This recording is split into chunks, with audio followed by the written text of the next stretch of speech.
Good morning, मैं हूं उम्मीद से। आइए शुरू करते हैं। जागिए, सुबह हो गई। दीपावली में पीएम मोदी जैसलमेर के लोंगेवाला बॉर्डर पहुंचे। बॉर्डर पर पीएम मोदी ने जवानों संग दिवाली मनाई।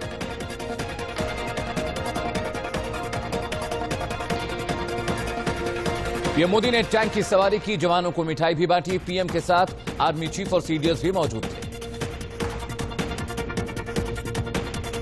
पीएम मोदी के जवानों को संबोधित किया, कहा सरहद पर तैनात जवानों के परिजनों को मेरा नमन है।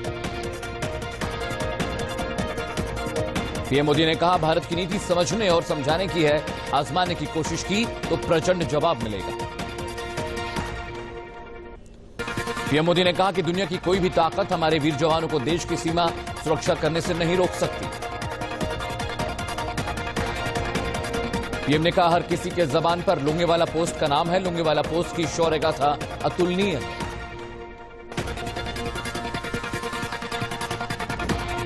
दिवाली पर पीएम मोदी ने देशवासियों को बधाई दी, जवानों के लिए दिया जलाने की अपील की। कहा एक दिया जवानों के नाम जलाएं।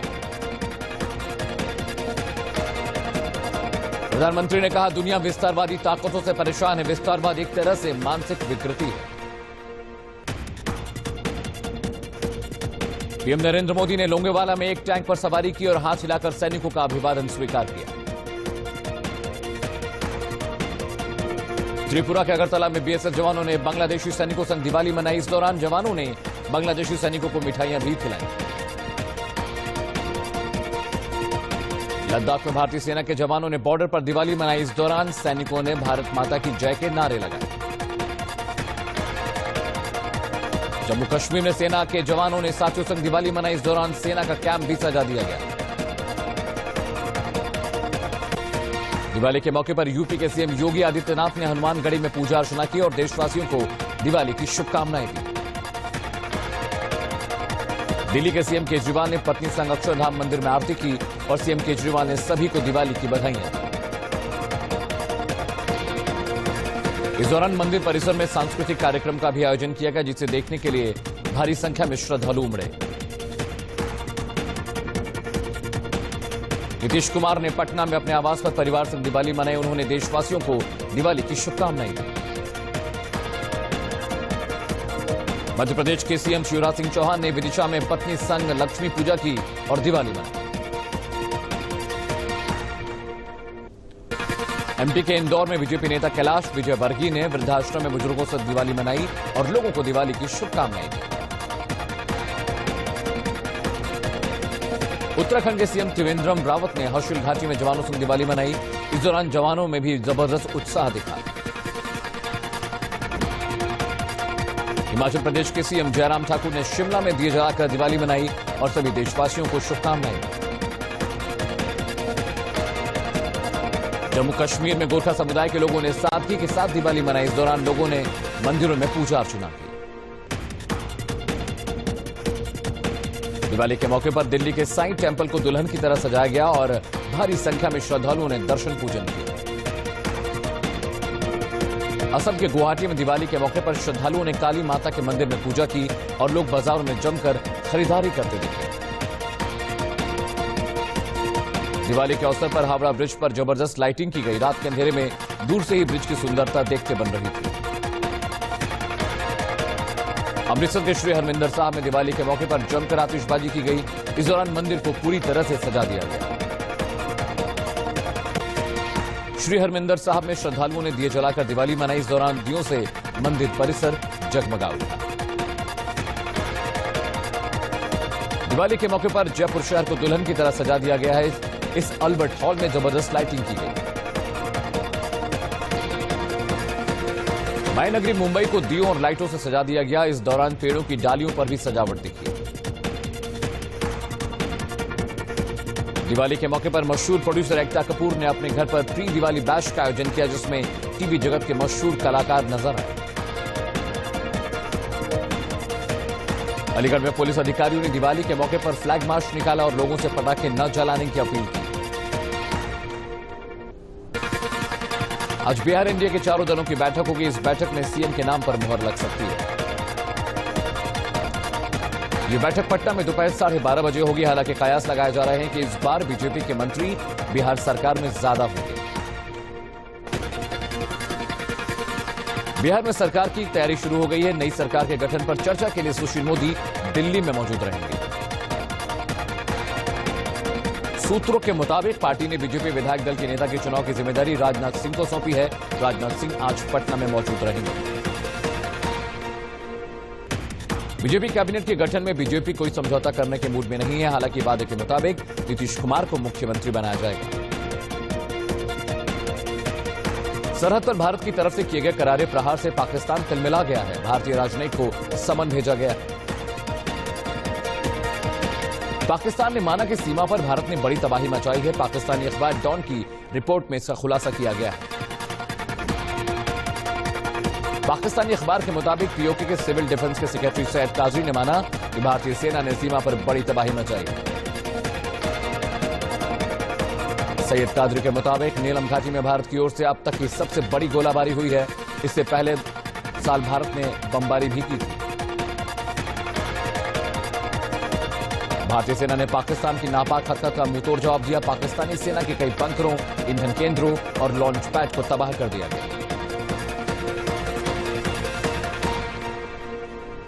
भारतीय सेना ने जवाबी कार्रवाई में पाकिस्तान के 11 सैनिक मार गिराए।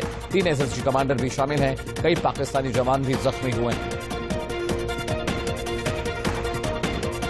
हिमाचल के धर्मशाला में तिब्बत समाज के लोगों ने चीन के सामानों का बायकॉट किया और उन्होंने देशवासियों से चीनी प्रोडक्ट्स को इस्तेमाल नहीं करने की अपील की। ओडिशा के बालासोर में भारत ने जमीनी से हवा में मार करने वाली क्विक रिएक्शन मिसाइल का सफलतापूर्वक परीक्षण किया। टेस्ट फायर के दौरान मिसाइल अपने लक्ष्य पर निशाना बनाने में कामयाब रही। देश में पिछले 24 घंटे में कोरोना के 44,684 नए मरीज सामने आए। देश में 24 घंटे में 520 लोगों की मौत हो गई। मौत का कुल आंकड़ा 1,29,000 के पार पहुंच गया।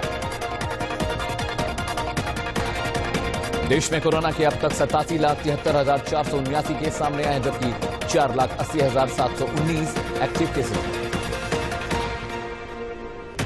दिल्ली में कोरोना ने एक बार फिर रफ्तार पकड़ ली है। पिछले 24 घंटे में 7,340 नए मरीज मिले हैं, जबकि 96 मरीजों की मौत हो गई। महाराष्ट्र में कोरोना के अब तक कुल 17,44,000 से ज्यादा केस सामने आ चुके हैं। पिछले 24 घंटे में 4,000 से ज्यादा नए मरीज बढ़े हैं। महाराष्ट्र में कुल महालक्ष्मी और सिद्धिविनायक मंदिर खुल जाएगा। कोरोना की वजह से पिछले कई महीनों से ये मंदिर बंद थे। शिमला में हरियाणा के सीएम मनोहर लाल की तबीयत अचानक बिगड़ गई, जिसके बाद उन्हें आईजीएमसी में इलाज के लिए भर्ती कराया गया। दिल्ली में प्रदूषण के हालात खराब होते जा रहे हैं। जामा मस्जिद और लाल किला इलाके में विजिबिलिटी बेहद कम रही और सड़कों पर स्मॉग पसरा रहा। दिल्ली के आईटी एरिया में धुंध की वजह से लोगों को काफी परेशानी हुई। यहां एयर क्वालिटी इंडेक्स करीब 400 के आसपास रहा। गाजियाबाद में संत नारायणगिरी पर पटाखों पर लेकर एक बयान सामने आया, जिसमें वो कह रहे हैं कि प्रशासन तो बहुत कुछ कहता है, लेकिन करना जरूरी नहीं होता। दिवाली के मौके पर मुंबई में रंगोली बनाकर लोगों को प्रदूषण के प्रति जागरूक किया गया और पटाखे नहीं जलाने की अपील की गई। बुलंदशहर में पुलिस ने एक शख्स को पटाखे बेचने के आरोप में गिरफ्तार किया और आरोपी की मासूम बेटी पुलिस की गाड़ी पर सिर पटक पटक कर रोने लगी। मासूम बच्ची का वीडियो वायरल होने पर पुलिस वालों ने उसके पिता को छोड़ दिया और मासूम संग दिवाली मनाई। पुलिस वाले उसके लिए गिफ्ट भी ले गए। गुजरात के वडोदरा में एक फिल्म प्रोड्यूसर ने नाबालिग को स्टार बनाने का झांसा देकर यौन शोषण किया। हालांकि नाबालिग के परिजनों ने पुलिस को मामले की शिकायत कर रही है। मथुरा में जहरीली शराब पीने से 7 लोगों की मौत हो गई। घटना के बाद इलाके में हड़कंप मच गया। फिलहाल पुलिस मामले की जांच कर रही है। गुजरात के वलसाड की एक प्लास्टिक फैक्ट्री में भीषण आग लग गई। लाखों का माल जलकर खाक हो गया। कड़ी मशक्कत के बाद आग पर काबू पाया गया। आग की वजह से आसमान में धुएं का गुबार उठा। मुंबई के भाईखला इलाके में एक रेस्टोरेंट में आग लग गई। देखते ही देखते आग ने विकराल रूप ले लिया और लाखों का सामान जलकर खाक हो गया। गाजियाबाद में पुलिस चौकी के बाहर खड़ी वाहनों में आग लग गई। हालांकि फायर ब्रिगेड ने गाड़ियों में आग बुझाकर काबू पाया।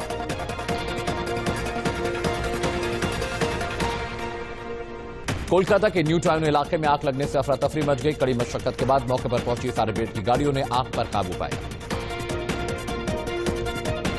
तमिलनाडु के मदुरै में एक कपड़ा दुकान में आग लग गई। आग बुझाने गए फायर ब्रिगेड के 2 कर्मचारियों की मौत हो गई। बिहार के मुंगेर में कपड़े के गोदाम में आग लग गई और कई घर भी जद में आ गए। आग की वजह से करीब 5 करोड़ का नुकसान हुआ है। जम्मू कश्मीर और लद्दाख में सीजन की पहली बर्फबारी हुई और पहली बर्फबारी में श्रीनगर लेह हाईवे को बंद करना पड़ा। जम्मू कश्मीर के बारामूला में बर्फबारी हुई। मध्य कश्मीर के पर्यटन केंद्र सोनमर्ग में बर्फबारी से घरों और कारों की छत पर बर्फ जम गई। जम्मू कश्मीर के गुलमर्ग में भी बर्फबारी के बाद चारों तरफ नजारा खूबसूरत हो गया। ऐसे में पर्यटकों ने बर्फबारी का जमकर लुत्फ उठाया। पाकिस्तान की नारान में स्नोफॉल से सड़कों पर बर्फ की चादर बिछ गई। बर्फबारी के बाद इलाके में मौसम सुहावना हो गया। अफगानिस्तान के काबुल में इस साल की पहली बर्फबारी हुई। बर्फबारी के बाद घरों और सड़कों पर बर्फ की परत जम गई।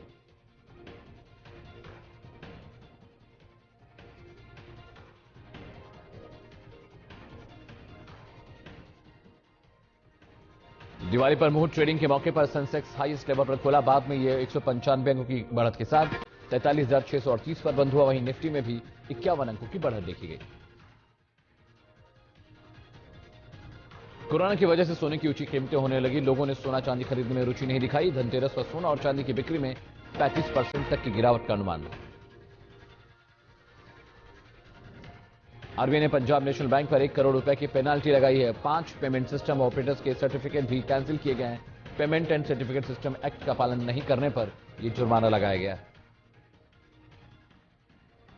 बाबा रामदेव की कंपनी को पतंजलि मुनाफा इस बार 22% बढ़ा है। पतंजलि को 425 करोड़ का फायदा हुआ है।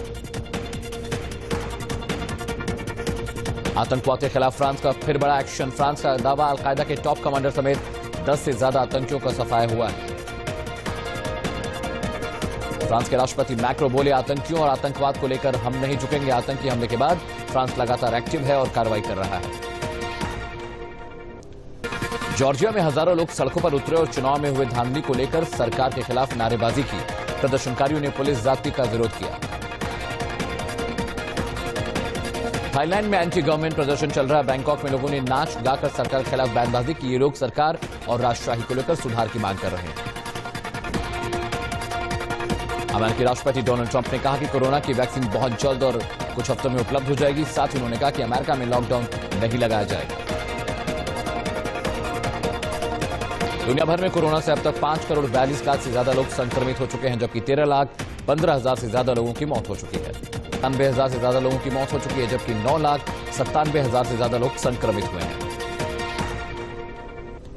रूस में अब तक संक्रमितों की संख्या 19,03,000 के पार चली गई है, जबकि मरने वालों का आंकड़ा 32,000 के पार है।